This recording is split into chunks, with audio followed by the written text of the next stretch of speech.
when you pose a question such as, will white and black people ever get along? I mean, when I heard it, it's almost like it's not happening now. Right. And I know that it's happening. I mean, that's why you have interracial families. You have biracial children. You have, I mean, come on. We live out here, man. I mean, we're going to I just want to take the immigrants out of the conversation for a second. Okay.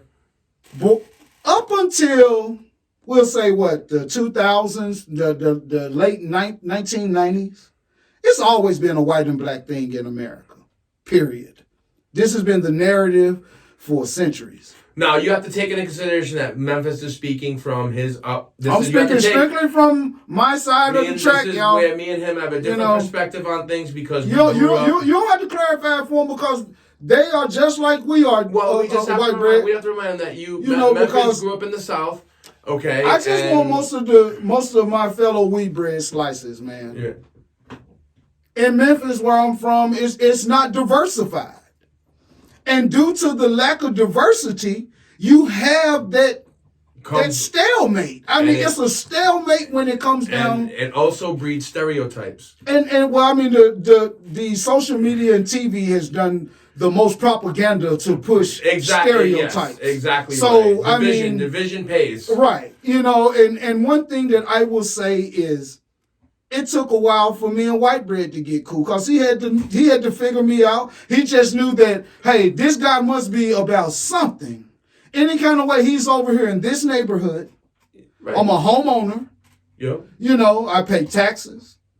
Respectable. At that time, I was raising a family with a young lady. Yep. And so, and my life mirrored... Whole other topic for a whole other day. Yeah. And my life mirrored his. He's a taxpayer, family man, businessman. Yep. He's working, and so we love to play the game. Yep. We love to play poker. We have so many things in common. But guess what? We would have never knew this if we had to just said, I don't deal with him because he got black skin. I'm not going to deal with White Bread. He got white skin. Or if you never built a house in back. Honestly, this is what we're talking about, the division. When the first year that Memphis lived in back of us, right? We had Thanksgiving dinner here, right? So we invited Memphis and his family, the girl he was dating at the time, and her sister and her son. Came to my house and we had dinner with me and my wife's family. Well, not my whole wife's family. There was some of her family here and some of my family here, I think, right? Yeah. And Memphis came over and had dinner with us. And afterwards, he was like, asked me, he's like, this is the first time you've had dinner with black people in your house.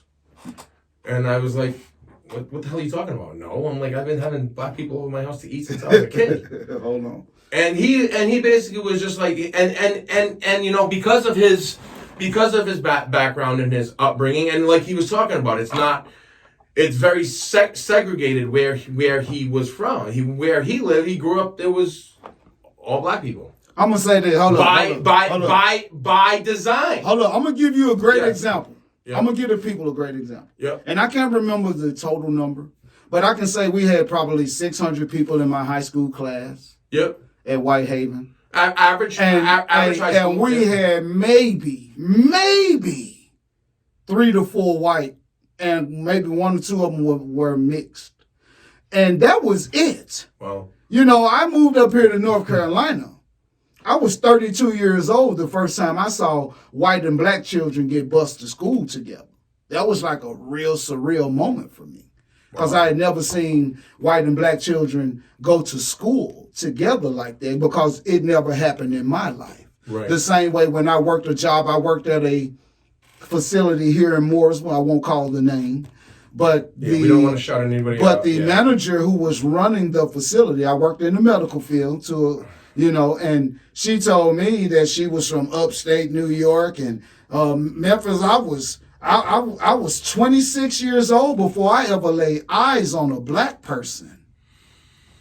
Do you know how shocking that is just to say that? My mother's the same way. My mother didn't see one black person until she was 18 years old. And she grew up in Barrington. And so we want to know, this is the purpose of the Wheat and White Bread show, y'all. Yeah. Because a lot of people have been only subjected to what the TV depicts. Because TV connects us, and if you have one-sided thought process, if you only want to show people or a group or whatever the situation is, if you only want to show them in one way, then guess what?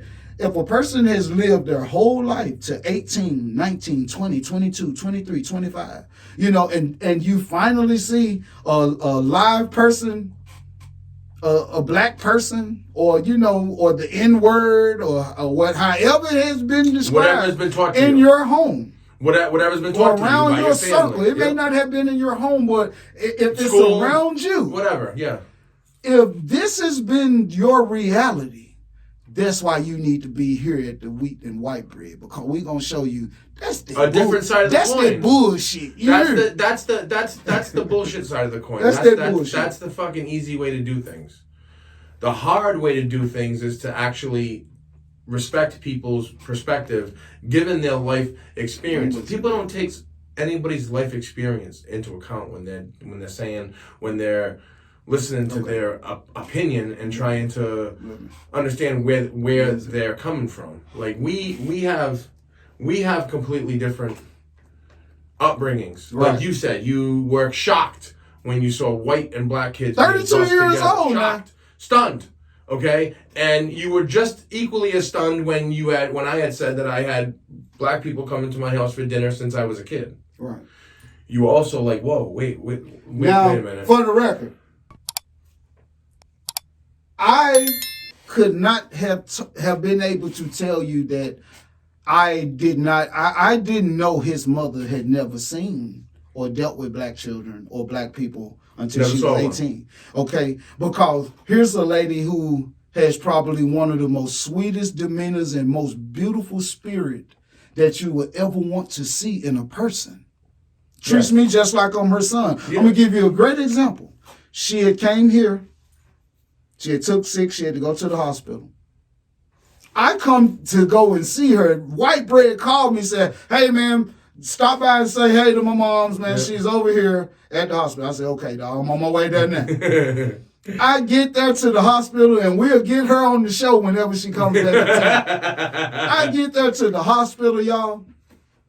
Wheat bread now, you know what I'm saying? I'm wheat, man, you know what I'm saying? Yeah, I don't look like white bread.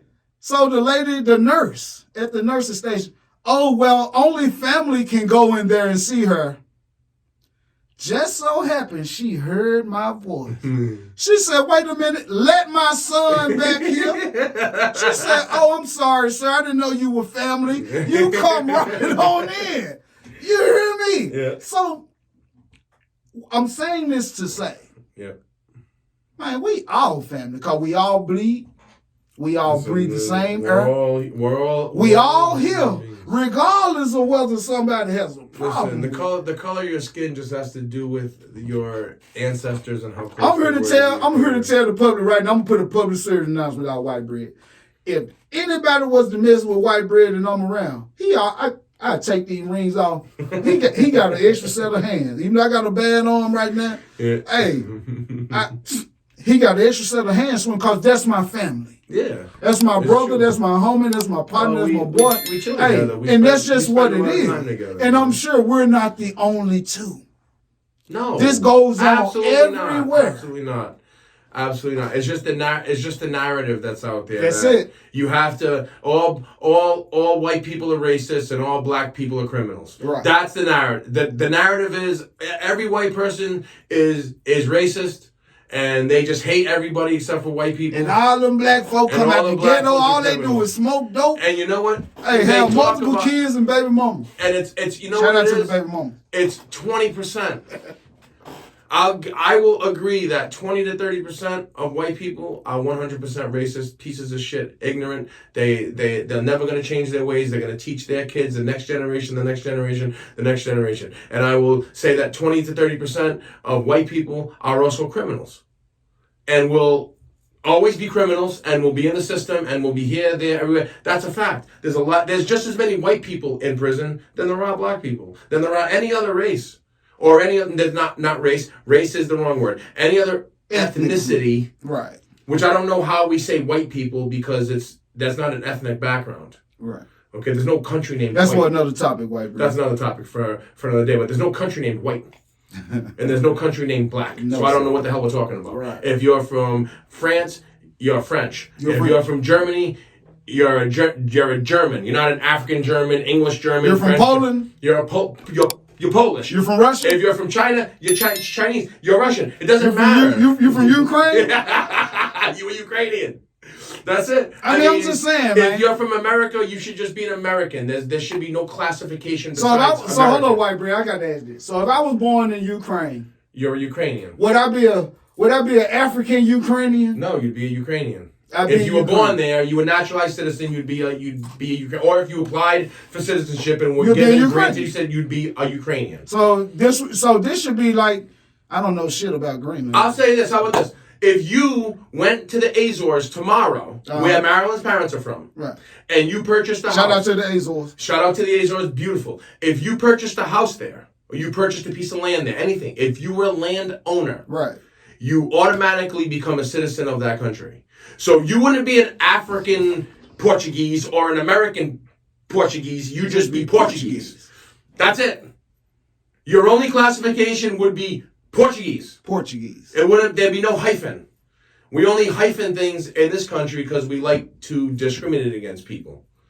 So like, there's a reason why Hitler came to America, sent his lawyers here to study the Jim Crow laws. And then he, in turn, turned around and used the Jim Crow laws as a way, because he said it was the most effective way that a government has tried to eliminate a group of people out of society. And he used the same Jim Crow laws to try to wipe the Jewish people out of German society. And he even thought that the Jim Crow laws were too harsh. There was this one rule that the Jim Crow laws had. There was this one blood rule, one drop of blood. So if a white person, someone like me, went to go to marry another white person back in the day, and they looked through my family tree, and I had one drop of colored African American, whatever they designated the people back at that time, blood at that time, I was not allowed to marry that white person. And even Hitler said that that's too fucking harsh. Pardon my French. Right. So that ain't French, by the way. But this country has no moral high ground to stand on when we talk to any other country about the way they treat their citizens. I'm gonna get back to the question: is why can't white and black people see eye to eye? Because when a certain percentage of the population, white people, have been a certain percentage of that population, like I said, 30%, whatever it is, are 100% ignorant, racist. They just don't know any better. They've been taught this. Right.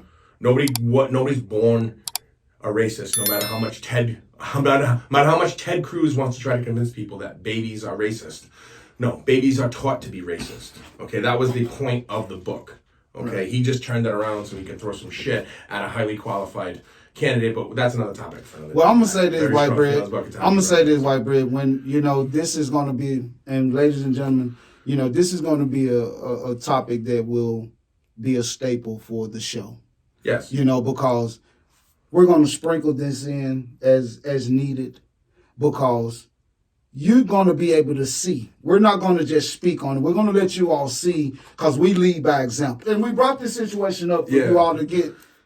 It's not like what people really depict. We got bad apples in every bag.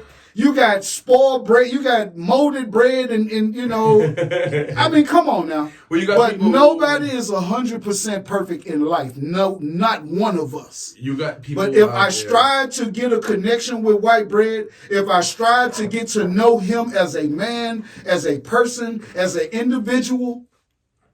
Hey, that's one of the greatest guys. He's probably one of the most supportive, lovingest fathers that you will ever see walking this earth. I try. He's been a loving, dedicated husband who was just unfortunate to have to lose his better half. That's it. And I say his better half, even though this is a great guy. She was the great. You understand? I'm the reason why I am the way that I am is because I was with her for 21 years. Yes. Honestly, that's the truth. Anybody will tell you that. I'm a handful. I'm a problem. I'm a handful to deal with. I am all over the place. I have a lot of energy. I'm up and down. You know, man. Suge White. I may pop. Suge White. That's what Memphis calls me. Yeah, he'll may pop. He may pop off at any damn minute. Pop off at any minute. I may fucking just pop off at any minute. Especially when my wife was sick. I was very edgy. Because it was just a bad time. But again, we mentioned before, we're bringing it right back to how can white and black people get along more? Will they ever see eye to eye? We got to start with talking. Open up a dialogue. Start talking to each other. See the person as another person, not as, oh my God, this is a black person. He's gonna I grew up around people that were not racist. I grew around people that were racist. I grew around people who I know if a person is racist right off the bat because I just have to ask them a couple of questions because guess what? White people say things to white people that they don't say to anybody else. Okay? And as a white person, I will tell you that. That's not, no one's gonna, this isn't breaking fucking news. You know what I mean? Like, this is, and I'm sure that you'll say that. And it's the same way over here. And I'm sure you'll say that when there's and all your buddies hanging out and you guys are all wheat bread, you guys are all say stuff that you wouldn't say with if white bread was around. It just goes with any ethnic group. Right. Okay, every ethnic group. Because I don't know any Mexicans who are going to come up and be just blatantly disrespectful. No. I don't know white people who come up and just be blatantly disrespectful. No. I don't know black people or African Americans or colored Negroes or whatever you want to call them. I don't know any of them who will just blatantly walk up and be like, hey, you white piece of, you ain't going to see that too quick. Unless he doped up or he ready to go to jail or he ready for the police to come and damn near do Ahmed Arbery or Amir Johnson or one of these. Come on, man. Will Smith his ass. The only people that are openly disrespectful to people are white people because they've never been discriminated against, really. That's a real statement to make, white bread. No, it's true. Okay, I'll give you a perfect example. I made a TikTok about this. Remember the story last summer where those two people were going around and they didn't want to wear masks in the business, and they went into that bakery, and the bakery owner grabbed her bat and was like, get the fuck out of my store. Yeah. And the lady took the bat off her, and the guy took the bat off her. The two women actually got into a fight.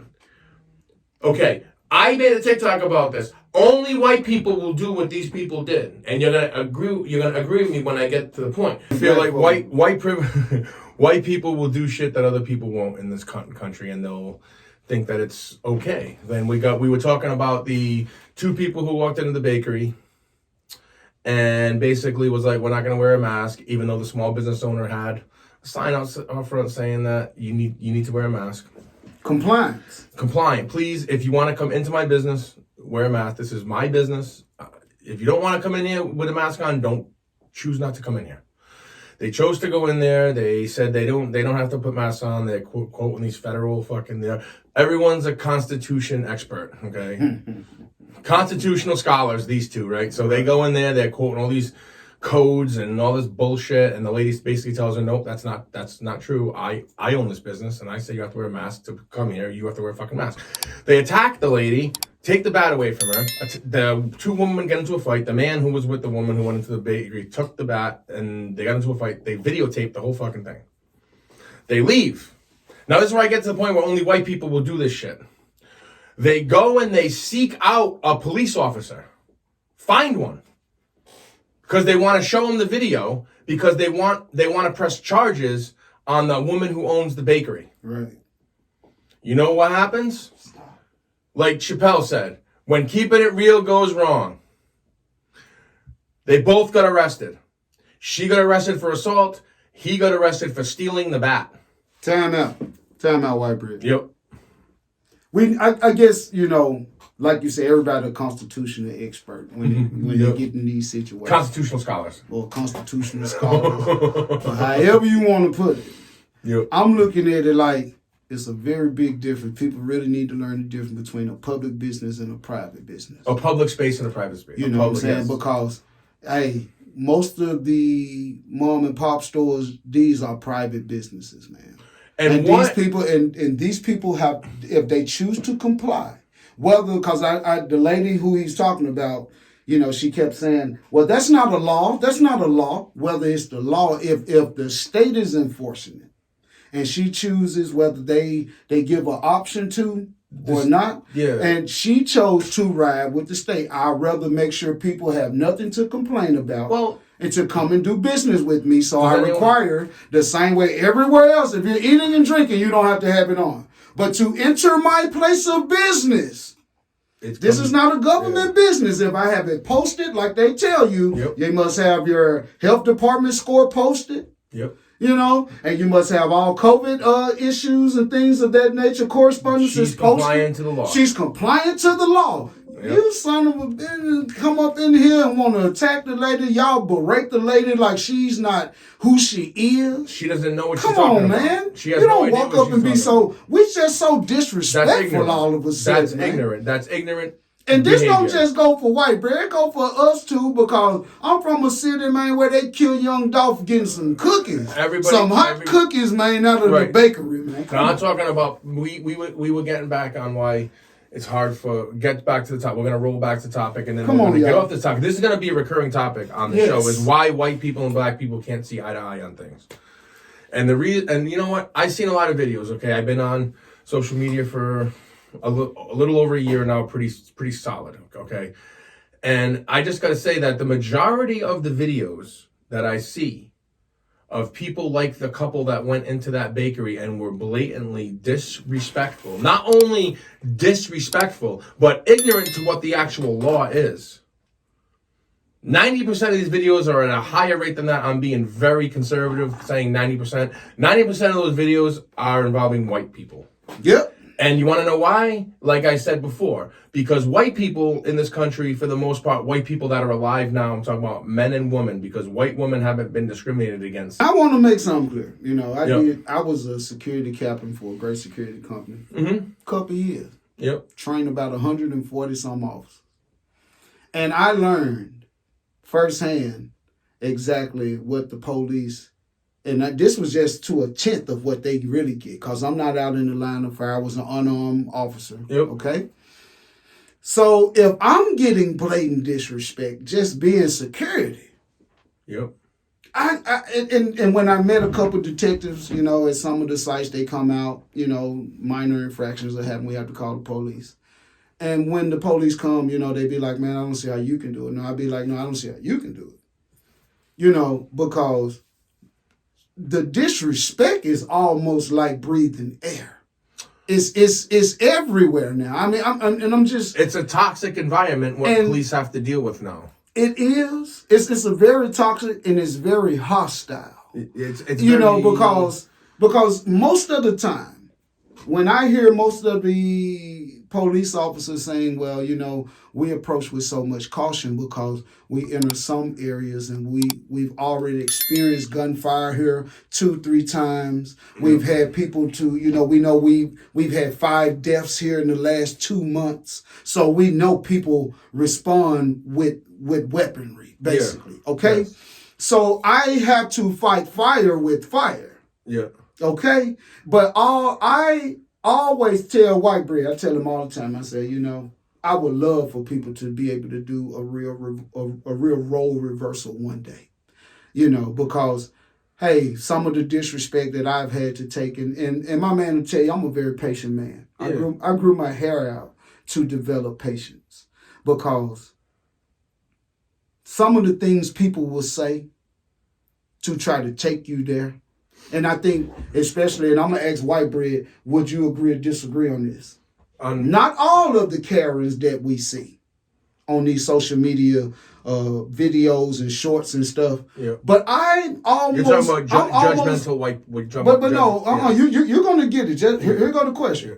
For those people who always look for a reason to call the cops to make videos. Bullshit. I think a lot of these people call the police just to see what will happen, even though you're shooting dice with this brother's life. I think that I think that if you call the police for an invalid reason and you summon the police for an invalid reason, that you should have charges on you.